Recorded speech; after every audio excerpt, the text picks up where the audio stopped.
Assalamualaikum warahmatullahi wabarakatuh. Yang terhormat Pak Edi Santoso selaku dosen Bahasa Indonesia ruang 801.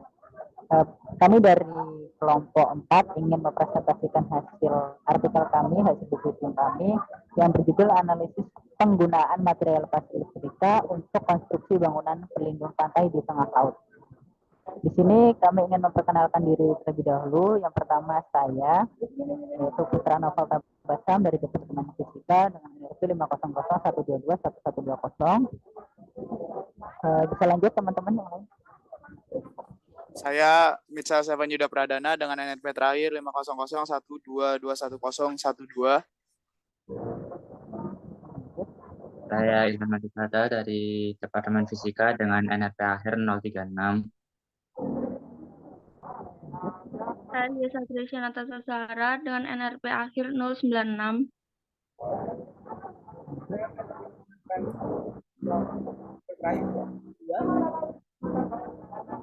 Saya Raden Dimas Indrawan dari Departemen Teknik Kelautan NRP akhir 076.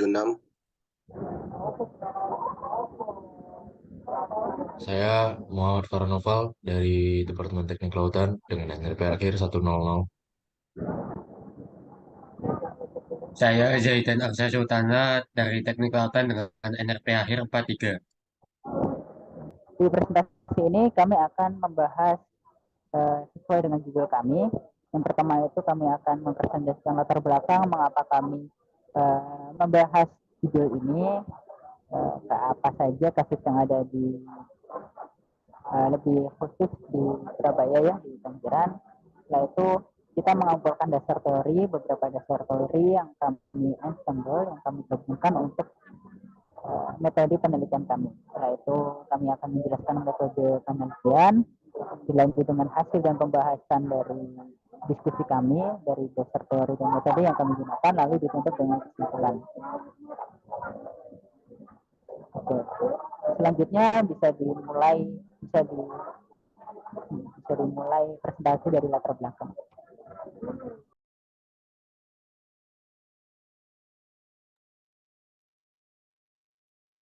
Pertama adalah latar belakang, yaitu silika adalah senyawa kimia dengan rumus empiris SiO2 atau asam silikat.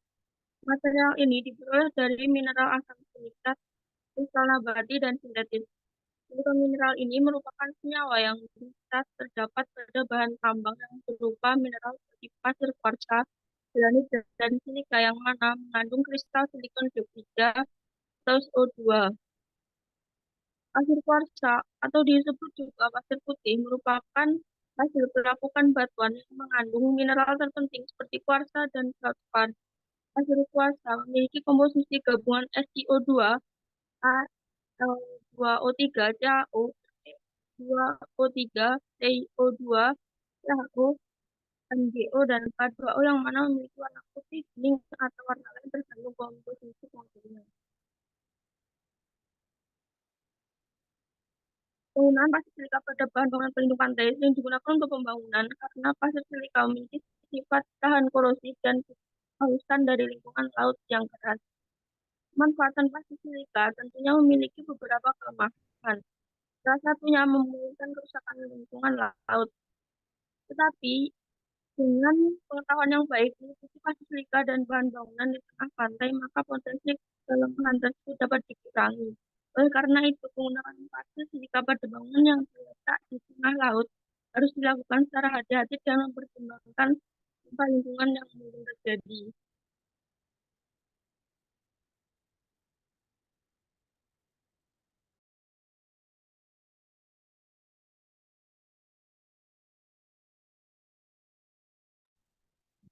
Selanjutnya, tinjauan pustaka. Pengaruh penggunaan pasir laut terhadap sifat-sifat beton merupakan hal yang sangat krusial dalam pengaplikasiannya terhadap bahan bangunan, terutama beton. Hal tersebut pernah diteliti oleh Herawati pada tahun 2002 dengan mengambil campuran antara pasir laut dengan pasir sungai. Dari penelitiannya, dia mengambil proporsi campuran 75% dibanding 25% antara beton dan pasir silika. Sehingga didapatlah kenaikan kuat tekan yang dihasilkan sebesar 29,44 MPa. terhadap beton normal yaitu 27,351 MPa. Kemudian peneliti lain, Indriati tahun 2002 menyebutkan tentang pengaruh lama perawatan terhadap karakteristik beton dengan agregat halus, pasir laut, dan bahan tambah abu skampadi. Kandungan silika pasir laut yang berasal dari pantai Tanjung Karang di Nusa Tenggara Barat memiliki proporsi yang mendekati kandungan silika pasir sungai, yaitu sebesar 54,1%.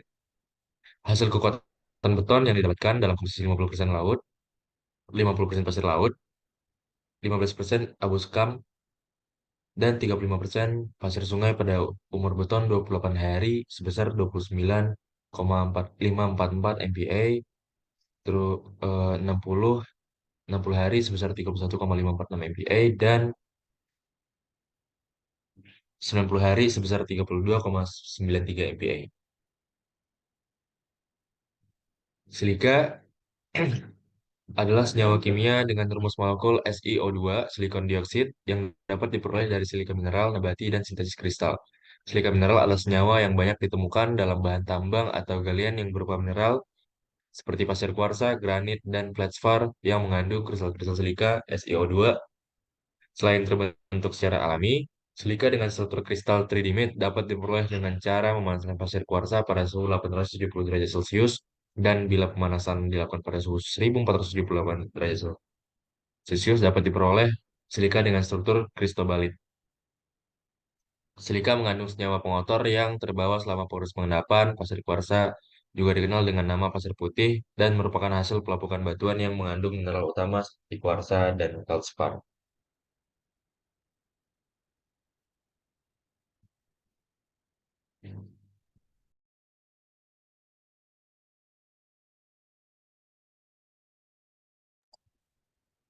Pasir kuarsa mempunyai komposisi gabungan dari silikon O2, aluminium 2, O3, CaO, V2O3, TiO2, CaO, MgO, dan K2O. Memiliki warna putih, bening, atau warna lain bergantung pada senyawa pengotornya.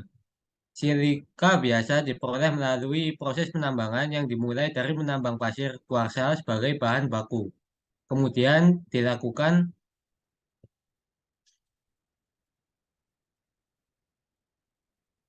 penggunaan pasir silika yang sering digunakan untuk pasir metalurgi, yaitu pasir yang dihasilkan dari proses pengolahan suatu mineral atau logam dari pasir silika.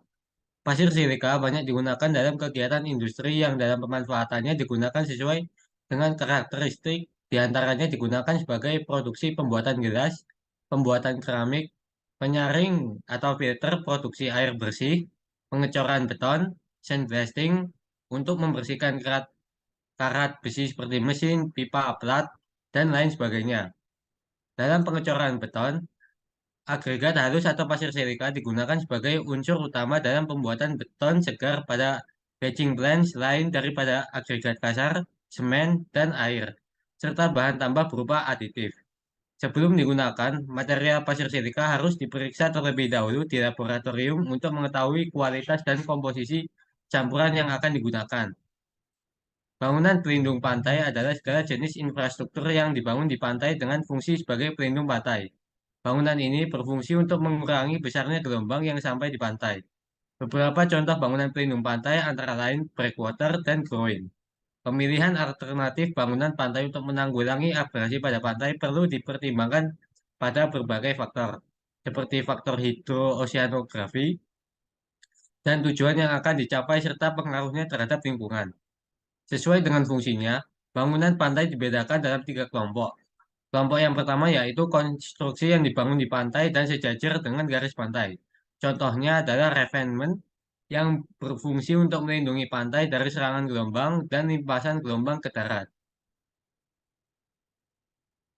Revetment. Kelompok yang kedua yaitu konstruksi yang dibangun kira-kira tegak lurus pantai dan sambung ke pantai. Contohnya adalah groin dan jetty.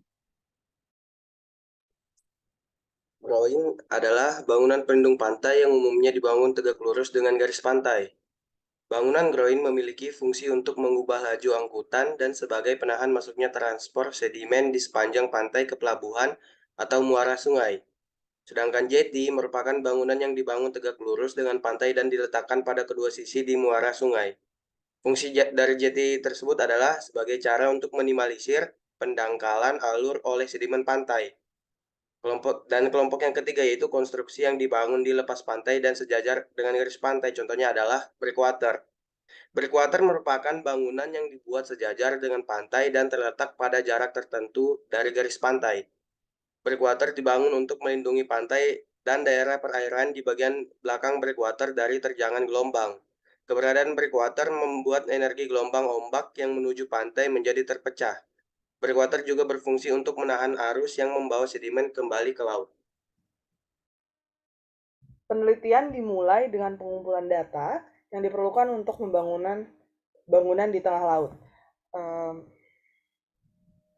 Tentunya data yang diambil juga dari penelitian konkret, yang contohnya penelitian oleh Departemen Fisika ITS terkait material pasir silika, serta perhitungan mengenai pasang surut air laut, serta pembangunan bangunan di daerah tengah laut yang akan diteliti oleh Departemen Teknik Lautan ITS.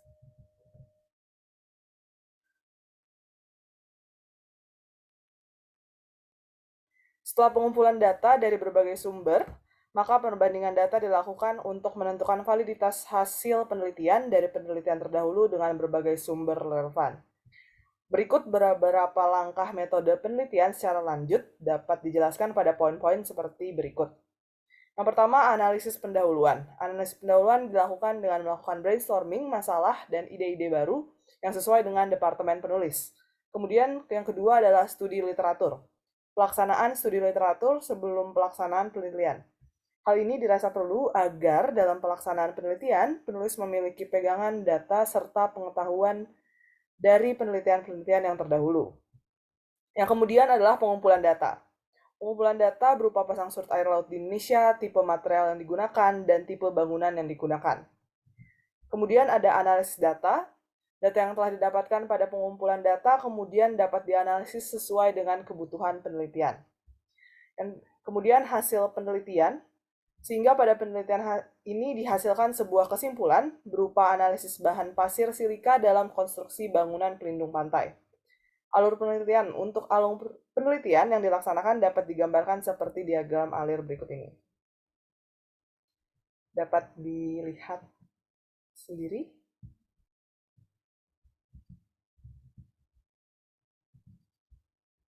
Selanjutnya akan dilanjutkan oleh teman saya. Selanjutnya, hasil dan pembahasan. Hasil penelitian yang diperoleh melalui metode analisis pasir silika terhadap bangunan pelindung pantai. Bangunan tersebut digunakan seperti referment, groin, jelly, dan breakwater, yang dimana awal pembuatannya menggunakan 100% bahan konstruksi, yang kemudian material itu dirasiokan menjadi 75% bahan seperti bangunan beton, pasir laut, abu sekam padi, pasir sungai, dan bangunan konstruksi lainnya dengan 25% pasir silika. Hal tersebut dapat dibuktikan melalui perbandingan yang didapatkan melalui penelitian oleh Herawati dan Indriati, yang mana keduanya menyebutkan bahwa penambahan pasir silika terhadap bangunan pelindung pantai akan berdampak untuk kenaikan kekuatan, kekokohan bangunan pelindung pantai, serta berdampak akan semakin lamanya umur bangunan pelindung pantai tersebut. Dengan memikirkan kelemahan penggunaan pasir silika yang dapat merusak lingkungan, rasio 75:25 akan diturunkan menjadi 80 hingga 90 untuk bahan seperti beton. Hal tersebut dibuktikan melalui perbandingan yang didapatkan melalui penelitian Herawati dan Indriati, yang keduanya menyebutkan bahwa penambahan pasir silika memiliki terhadap bangunan pelindung pantai akan berdampak untuk kenaikan kekuatan kekokohan bangunan pelindung pantai. Untuk komposisi bahan yang digunakan dapat disajikan dalam tabel berikut.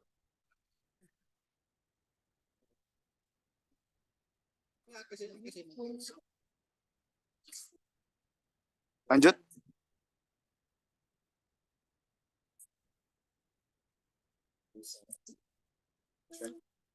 Selanjutnya akan dilanjutkan oleh teman saya. Dari penjelasan di atas, untuk tipe bangunan yang kita gunakan adalah tipe referment dengan interlocking block referment. dikarenakan karena lokasi pantai memiliki kemiringan yang landai dengan jenis tanah lempung. Selain itu, development ini dibangun untuk menguatkan garis pantai karena lokasi yang dilindungi akan dibangun dermaga pelabuhan. Revelment ini berfungsi sebagai pengamanan dari dampak abrasi di bagian selatan dari rangkaian groin. Panjang revelment ini di utara dan selatan pada rangkaian groin ini kurang lebih adalah sepanjang 500 meter.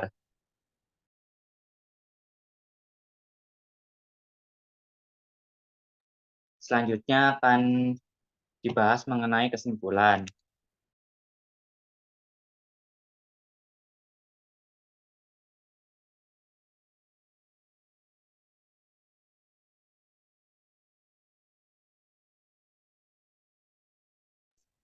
Untuk poin pertama, penelitian yang telah dilakukan melalui pengamatan hasil pengujian oleh Herawati dan Indriati bahwa kekuatan tekan beton optimum sebesar sekian MPa untuk sampel komposisi 15% pasir kuarsa. Sedangkan untuk silika pasir laut sebesar sekian MPa lebih rendah dari kuat tekan beton normal sebesar sekian dengan setelah 28 hari.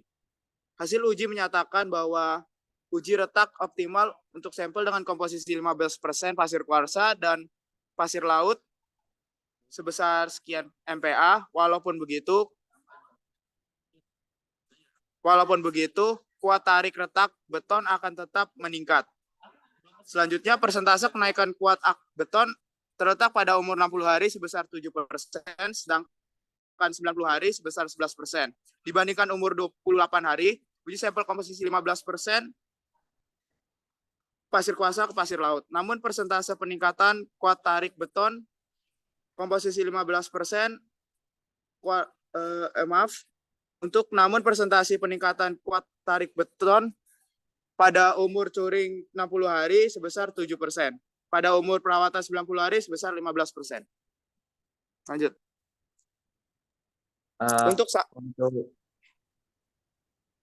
Untuk bangunan yang kita gunakan tadi kan interlocking konsep development dengan dimensi 0,9 kali 0,9 meter dipasang di antara rangkaian groin T dengan panjang 500 meter dengan alasan yang sudah dijelaskan tadi.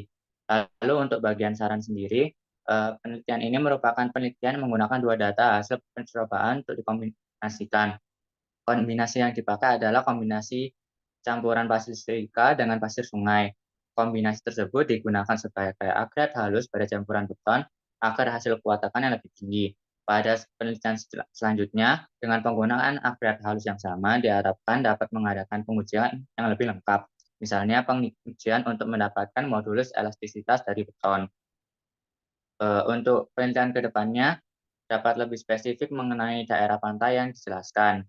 Selain itu, dapat menggunakan data yang lebih luas, serta mempertimbangkan faktor-faktor lain. Selanjutnya, di bawah ini adalah daftar pustaka atau referensi-referensi yang kita gunakan.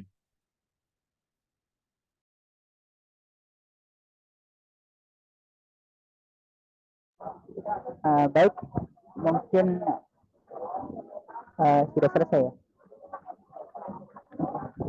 Baik, mungkin demikian yang dapat kami sampaikan dari hasil diskusi kami. Feedback dari Bapak sangat kami butuhkan atas hasil presentasi hari kali ini. Untuk itu kami sampaikan terima kasih atas perhatian Bapak dan para penonton semuanya. Mohon maaf bila ada salah kata dari kami. Terima kasih juga atas perhatiannya. Kami tutup. Wassalamualaikum warahmatullahi wabarakatuh.